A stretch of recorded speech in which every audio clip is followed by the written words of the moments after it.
Hello everyone, welcome to pharmacovigilance.update. Today's topic is congenital diseases. Let's have a look on the content of this video. Cleft lip and cleft palate, cerebral palsy, Fragile X syndrome, Down syndrome, spina bifida, cystic fibrosis, heart conditions.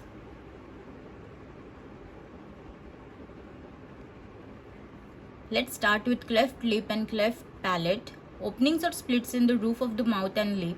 Cleft palate is a common birth condition. It can occur alone or as part of a genetic condition or syndrome. Symptoms arise from the opening in the mouth. They include difficulty speaking and feeding. Surgery restores normal function with minimal scarring. If required, speech therapy helps correct speaking difficulties.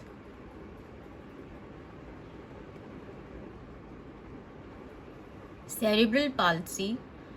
It is a group of disorders that affect a person's ability to move and maintain balance and posture. It is the most common motor disability in childhood. Cerebral means having to do with the brain. Palsy means weakness or problems with using the muscles. Cerebral palsy is due to abnormal brain development, often before birth. Symptoms include exaggerated reflexes, floppy or rigid limbs, and involuntary motions. These appear by early childhood.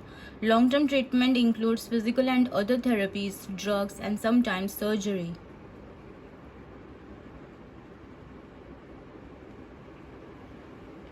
Fragile X syndrome. It is a genetic disorder. It is caused by changes in a gene that scientists called the Fragile X mental retardation 1 gene when it was first discovered. The gene usually makes a protein called Fragile X mental retardation protein. Fragile X syndrome causes mild to severe intellectual disability. It affects both males and females, but females usually have milder symptoms. Symptoms include delays in talking, anxiety, and hyperactive behavior. Some people have seizures. Physical features might include large ears, a long face, prominent jaw and forehead, and flat feet. Therapy can be used to treat learning disabilities. Medication may be used to treat anxiety and mood disorders.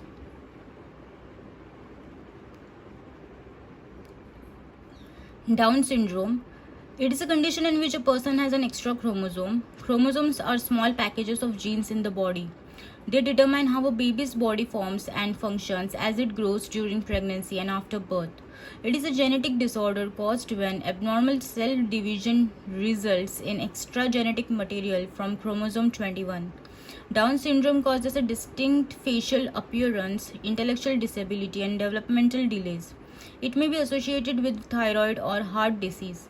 Early intervention programs with a team of therapists and special educators who can treat each child's specific situation are helpful in managing Down syndrome.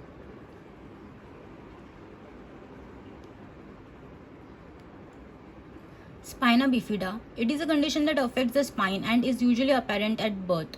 It is a type of neural tube defect. Spina bifida can happen anywhere along the spine if the neural tube does not close all the way. It occurs when a developing baby's spinal cord fails to develop or close properly while in the womb. Symptoms can sometimes be seen on the skin above the spinal defect. They include an abnormal tuft of hair, a birthmark, or protruding spinal cord tissue. When treatment is necessary, it's carried out through surgery to close the defect. Other treatments focus on managing complications.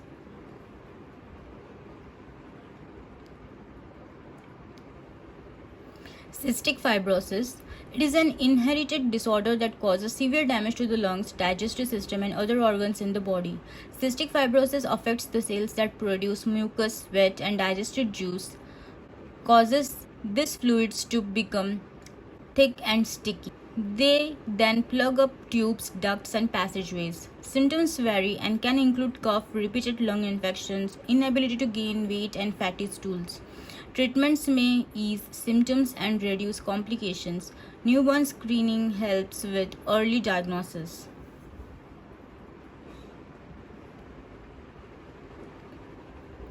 Heart conditions. Congenital heart defects, also called CHDs, are Heart conditions that a baby is born with. They are the most common types of birth defects. The most serious congenital heart defects are called critical congenital heart defects.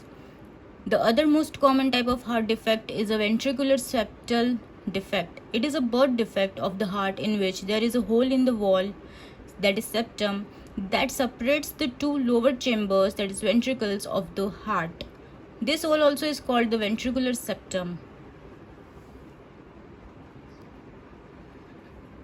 That's it for this video, guys. I hope you like this video. Thank you.